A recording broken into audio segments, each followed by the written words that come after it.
ઈશાન ચા લાય જલ્દી. લો પપ્પા એટલે આ શું લાવ્યો? શરબત. કેમ? ચા નથી.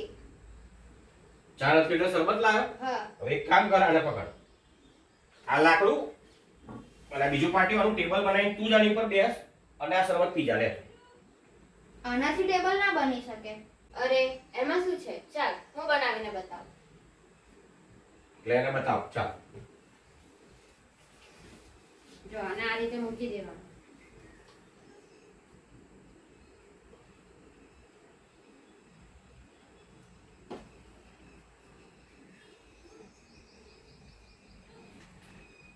તો સવાલ એ છે કે આ કેવી રીતે શક્ય બને છે? તો જ્યારે આ પાટિયા પર બેસે છે ત્યારે એની ઉપર વજન લાગે છે એટલે કે બળ લાગે છે. તમે એવું પણ કહી શકો કે અહીં આગળ ટોર્ક લાગે છે એટલે કે ફોર્સ લાગે છે. અને આ ફોર્સ જે છે આ પાટિયા પર લાગે છે અને નીચેના પગ છે એટલે આ પાટિયું જે છે એ પકડાઈ રહે છે અને સરસ મજાનું ટેબલ બની જાય છે અને શરબત પી શકે છે.